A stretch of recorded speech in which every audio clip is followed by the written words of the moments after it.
Assalamualaikum warahmatullahi wabarakatuh. Nama saya Syifa Putri Diandra dari Program Studi PGPAUD 2019B, Fakultas Ilmu Pendidikan Universitas Negeri Jakarta. Di video kali ini saya akan mempresentasikan hasil analisa saya mengenai laboran berprestasi. Video ini saya buat dengan tujuan untuk memenuhi tugas akhir mata kuliah Profesi Pendidik dan Tenaga Kependidikan yang diampu oleh Bapak Hapidin MPD. Laboran adalah seseorang yang bertugas untuk membantu siswa atau guru dan juga mahasiswa ataupun dosen di laboratorium dalam melakukan suatu kegiatan pendidikan, penelitian, dan juga pengabdian kepada masyarakat.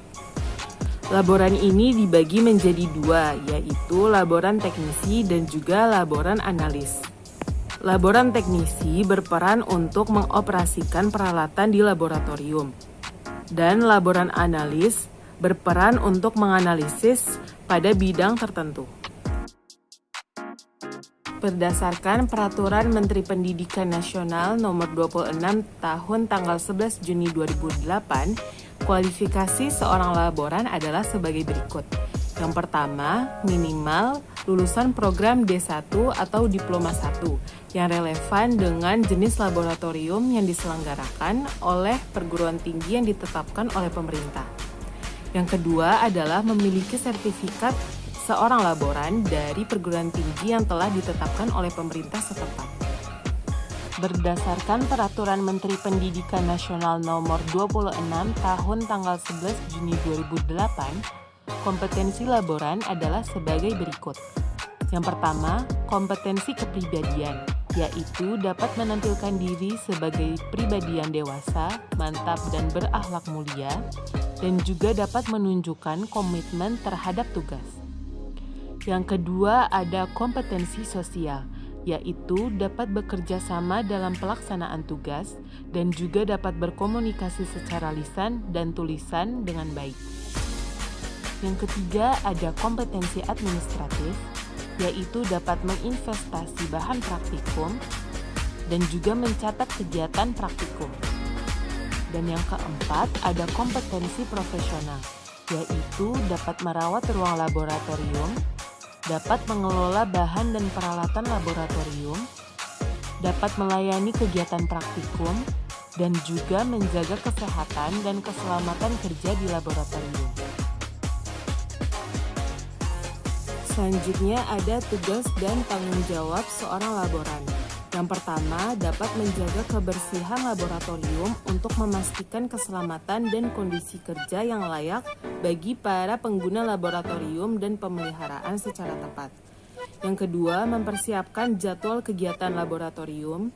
Yang ketiga, menyediakan spare part atau cadangan peralatan berupa perangkat keras maupun perangkat lunak. Yang keempat, melakukan reparasi peralatan atau mengatur untuk perbaikan peralatan.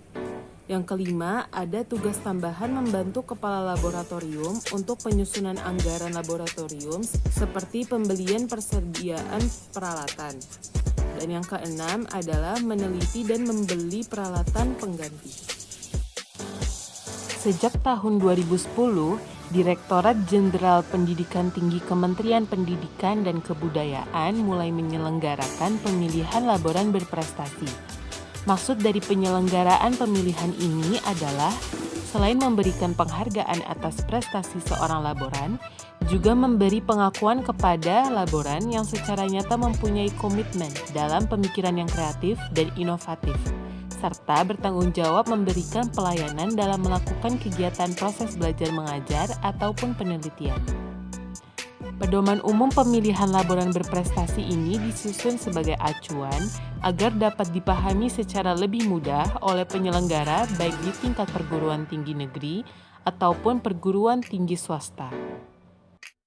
Setelah melaksanakan pemilihan laboran berprestasi di institusi masing-masing, perguruan tinggi negeri maupun perguruan tinggi swasta dapat mengirimkan calon laboran berprestasi ke tingkat nasional.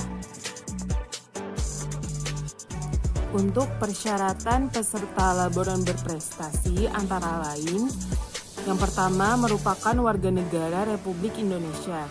Yang kedua, berstatus sebagai pegawai aktif, memiliki surat keterangan pengangkatan sebagai laboran tetap dengan masa kerja minimum selama 3 tahun.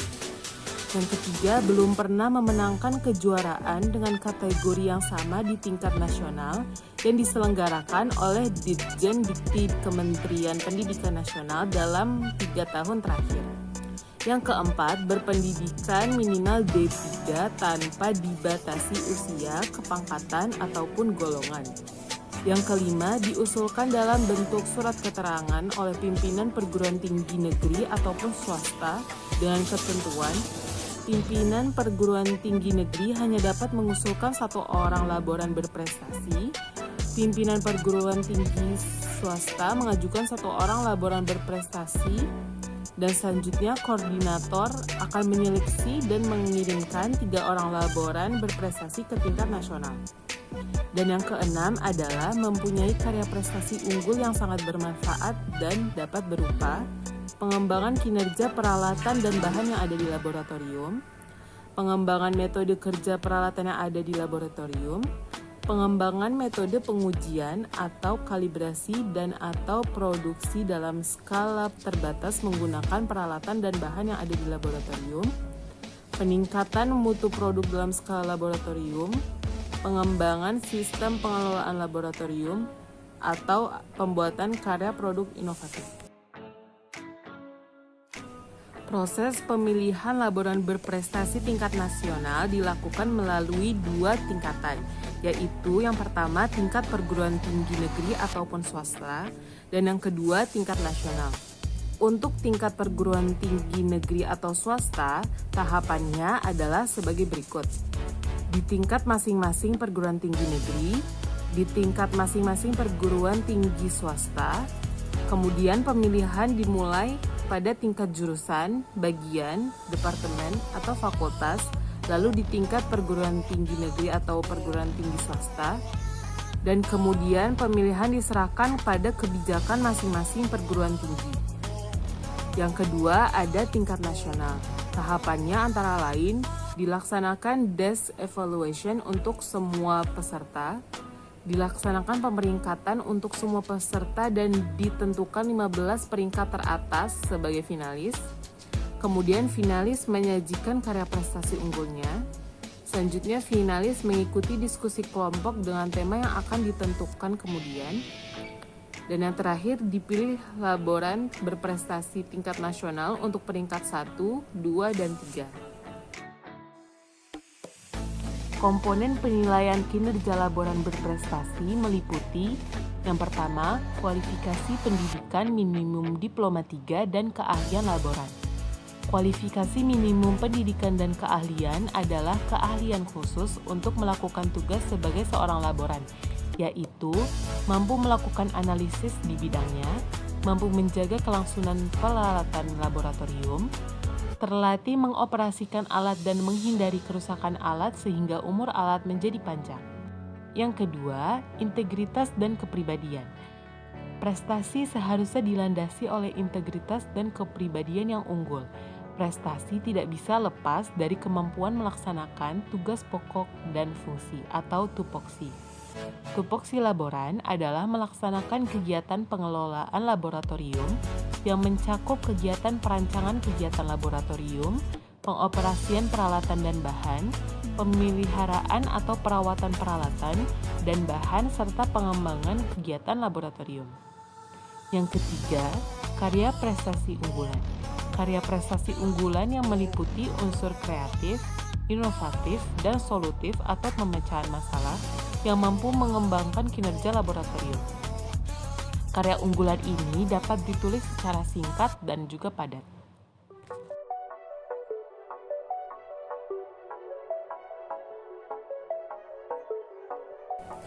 Ibu Tri Yuliati yang merupakan Pranata Laboratorium Pendidikan di Laboratorium Penelitian dan Pengujian Terpadu atau LPPT Universitas Gadjah Mada dinobatkan sebagai laboran berprestasi terbaik tingkat nasional pada tahun 2015. Ia berhasil mengungguli Bapak Sofian dari Institut Pertanian Bogor di peringkat kedua dan juga Ibu Tri Kurniati dari Universitas Indonesia yang merupakan juara ketiga. Penghargaan tersebut diberikan oleh Kementerian Riset Teknologi dan Pendidikan Tinggi dalam pemilihan dosen dan tenaga kependidikan berprestasi pada tahun 2015.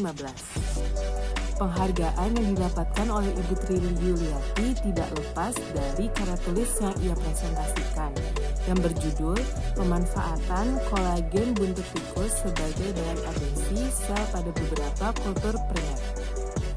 Menurutnya, pemanfaatan buntut tikus sebagai bahan adhesi sel pada sejumlah kultur primer merupakan sebuah terobosan baru yang dapat menjadi solusi akan mahalnya bahan adhesi di pabrikan. Selama ini, bahan adhesi pabrikan kita peroleh dari produk impor dengan harga yang cukup mahal.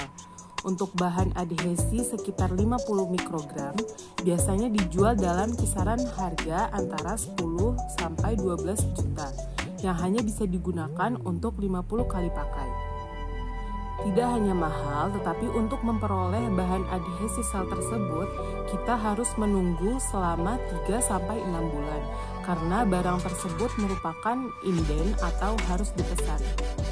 Kondisi itu membuat Ibu Tri Yuliati berinovasi untuk mengembangkan bahan adhesi baru yang mudah didapat dan juga terjangkau. Setelah ia melakukan banyak eksperimen, akhirnya ia menemukan formula yang terbaik yang ia peroleh saat bereksperimen dengan memanfaatkan kolagen buntut tikus. Menurutnya, buntut tikus merupakan bahan adhesi yang paling baik untuk mengganti bahan adhesi utama. Pengembangan kolagen buntut tikus sangat menjanjikan di masa mendatang, karena bahan kolagen tikus ini sangat mudah didapatkan di Indonesia. Tidak hanya itu, pengembangan di dalam negeri bisa menekan harga produksi sehingga bisa memperoleh harga yang lebih murah. Dalam ukuran mikroliter, kita hanya membutuhkan biaya produksi sebesar 100.000. Sangat jauh lebih murah dari bahan adhesi utama. 10 buntut tikus rumah dapat dipakai lebih dari 500 kali untuk membuat bahan adhesi ini. Pembuatannya pun tidak rumit dan juga memakan waktu yang relatif singkat. Misalnya, untuk membuat bahan adhesi dari 1 atau 2 buntut tikus, kita hanya memerlukan waktu 3 hari. Pengembangan kolagen buntut tikus sebagai bahan adhesi untuk kultur primer ini telah dilakukan sejak tahun 1995. Namun terus dikembangkan hingga saat ini pada beberapa kultur primer. Inovasi ini sudah banyak dilakukan oleh mahasiswa, peneliti, dosen, maupun praktisi di bidang kesehatan, baik di lingkungan Universitas Gadjah Mada maupun di luar Universitas Gadjah Mada. Dengan penghargaan yang telah ia raih, Ibu Tri Yuliati berharap dapat menginspirasi dan juga mendorong karyawan lain, terutama para laboran, untuk menghasilkan prestasi dengan melakukan inovasi-inovasi di bidangnya masing-masing. Jika dianalisa berdasarkan kualifikasi sebagai seorang laboran yang telah diatur dalam Peraturan Menteri Pendidikan Nasional Nomor 26 Tahun tanggal 11 Juni 2008, Ibu Tri Yuliati telah memenuhi kualifikasi sebagai seorang laboran karena ia merupakan lulusan D3 atau Diploma 3 Analis Kesehatan Stikes Nasional atau Sekolah Tinggi Ilmu Kesehatan Nasional, dan juga telah bekerja selama 20 tahun di bidang ini sebagai seorang laboran. Jika dianalisa berdasarkan kompetensi sebagai seorang laboran, Ibu Tri Yuliati telah memenuhi kompetensi sebagai seorang laboran. Berikut adalah penjabaran secara singkat mengenai kompetensi yang Ibu Tri Yuliati miliki. Yang pertama, kompetensi kepribadian. Ibu Tri Yuliati menampilkan diri sebagai pribadi yang dewasa, mantap, dan berakhlak mulia. Ia juga menunjukkan kemandirian dan ketekunannya serta berupaya untuk meningkatkan kemampuan dirinya dengan inovasi-inovasi yang ia buat. Salah satunya yaitu inovasi bahan adhesi menggunakan kolagen buntut tikus. Yang kedua ada kompetensi sosial. Ibu Tri Yuliati terbukti dapat bekerja sama dalam melakukan pelaksanaan tugas, mengembangkan bahan adhesi baru, dan juga dapat berkomunikasi dengan baik dengan rekan-rekannya. Yang ketiga ada kompetensi administratif. Ibu Triyuliati dapat menjabarkan dan juga melaporkan catatan penggunaan bahan-bahan laboratorium yang ia gunakan dalam pengembangan bahan adhesi dari kolagen buntut tikus. Selanjutnya, kompetensi profesional. Ibu Triyuliati dapat memanfaatkan laboratorium untuk kepentingan pendidikan dan juga penelitian, serta dapat mengelola bahan dan peralatan laboratorium yang ia gunakan selama pengembangan bahan adhesi dari kolagen buntut tikus. Ibu Triyuliati memenangkan laboran berprestasi pada tahun 2015 pada tingkat nasional karena ia memiliki kemampuan dan juga inovasi yang ia presentasikan berdasarkan hasil karya tulisnya yang berjudul Pemanfaatan Kolagen Buntut Tikus sebagai bahan adhesi sel pada beberapa kultur primer. Ia berinovasi mengembangkan bahan adhesi baru yang berasal dari kolagen buntut tikus yang mudah didapat dan juga terjangkau. Inovasi tersebut merupakan terobosan baru yang dapat menjadi solusi akan mahalnya bahan adhesi pabrikan. Saya berharap dengan adanya video ini, kita dapat menambah wawasan baru mengenai profesi laboran. Terima kasih untuk yang telah menonton video ini. Kurang lebihnya mohon maaf. Assalamualaikum warahmatullahi wabarakatuh.